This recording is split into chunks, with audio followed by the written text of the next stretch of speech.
My name is Torin Harris, and for my Keystone project, I wrote a thesis called The Ambiguous Aesthetics of Accelerationism, Exploring Imagery as a Messaging Tactic. And my advisor was the amazing Professor Jessica Stern from the Party School. And just as a disclaimer, there will be themes of gun violence, the use of sensitive language, and images. Okay, so to start off, I thought it would be best to define what accelerationism actually is. This is a term used by white supremacists and other extremist groups to refer to their desire to hasten the collapse of society as we know it. So members of this militant group see complete destruction of the social system or the government as the only way to achieve a white ethno-state. So for example, here's a chart. If we were to break down their thought process, an accelerationist would target critical infrastructure such as a power grid or government building, to cause social disorder and chaos. Secondly, they would hope this results in a crackdown on their movement, in this case, the American government, which would result in an additional call to arms within the movement, and eventually they hope a full-out race war. The main inspiration for the accelerationist movement can be traced back to the Turner Diaries, which was a book published in 1978 by William Turner. And it's fictional, but it tells an account of a white nationalist group who ignited a race war and eventually created a white ethno-state. Next to this picture of the cover, I have an image of an example of contemporary accelerationist propaganda. And I just wanted to put those both on there to compare the two. Although the novel was written decades beforehand, you can see how the book's cover is already perpetuating ideas of violence and militant action and just a call to arms. Okay, so why is this important? Many of the most recent domestic terror attacks on the United States have been perpetrated by accelerationists, but the media doesn't call them this. They usually call them just white supremacists or neo-Nazis.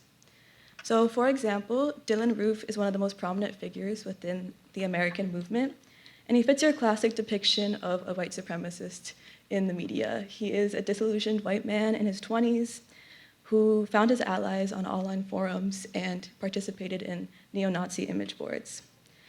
And there's an entire ecosystem of memes and images and collages that are dedicated to revering him as a savior of the white race or a saint.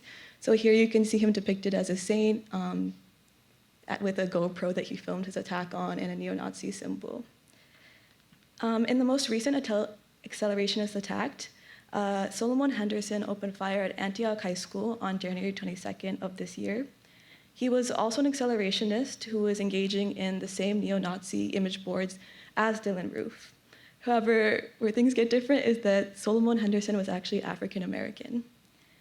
After his attack, there was an outpouring of images that simultaneously celebrated his attack as an accelerationist, while also using racist imagery, stereotypes, and slurs, as you can see on the screen.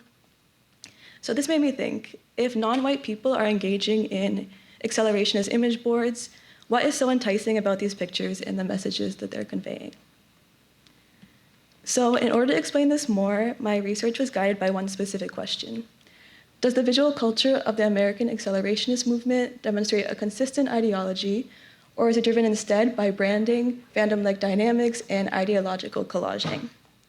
To explore this, I relied on an existing database to identify the 32 main American actors within the movement.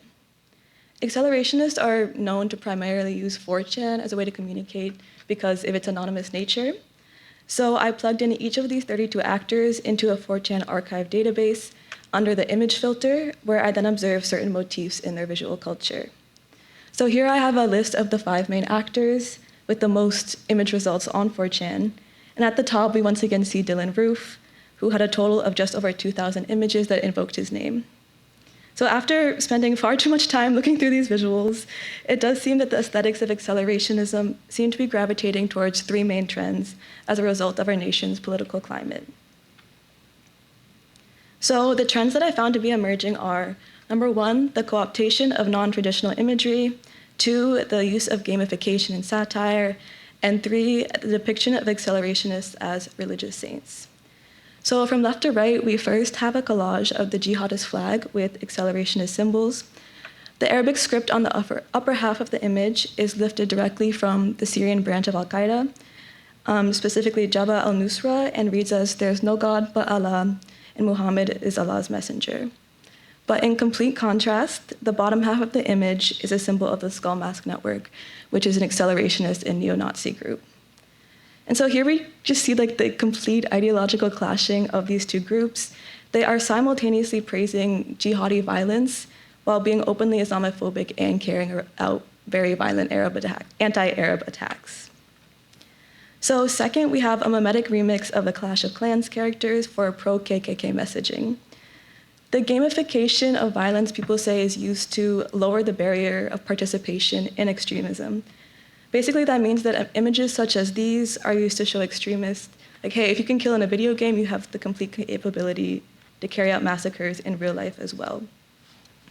Additionally, a big component of accelerationist culture is what they call a kill count leaderboard.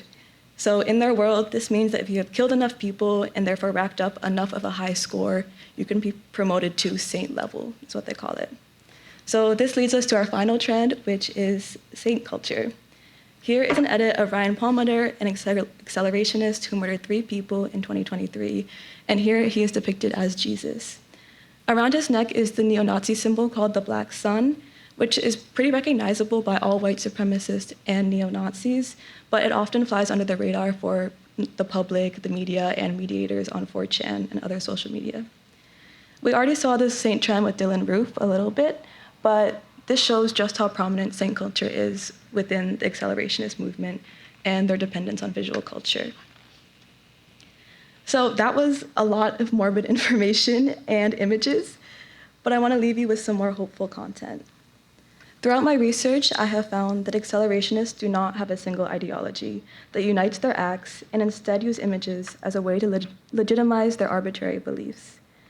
Therefore, if we're able to recognize what these images are, where they come from, and their use of satire to evade public scrutiny, we are able to stop their spread. So my first policy suggestion is the creation of a media literacy curriculum in addition to a database of accelerationist images. After talking to my advisor, who works a lot with the FBI and law enforcement, it has become clear that they really want to know how to identify these images and how to track them, but they have no knowledge about what they are and where they come from. So by creating a database of images, administrators can begin to notice warning signs of accelerationism in students, their colleagues, their staff, and even in the FBI and the public.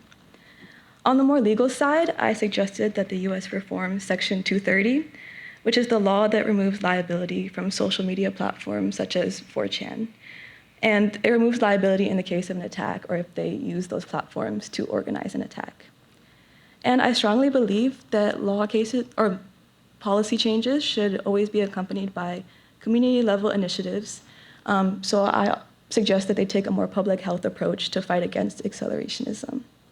So in conclusion, this research has shown that it is easier to hide from policy behind a satirical image than it is to hide behind an openly xenophobic ideology. Thank you.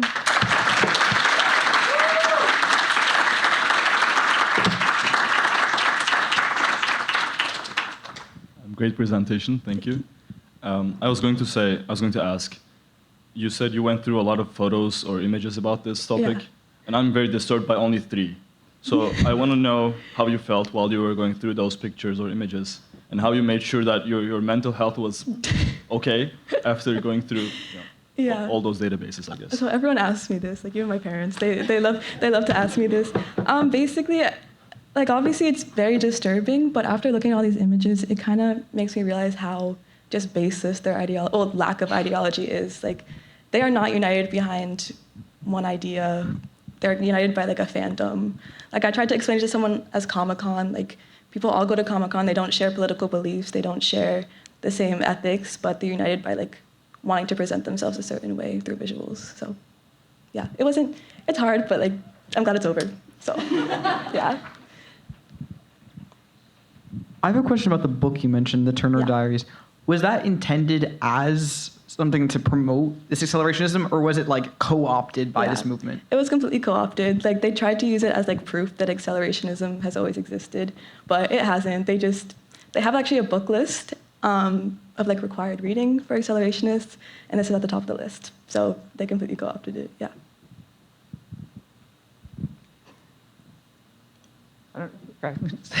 Sorry, great job, Torin.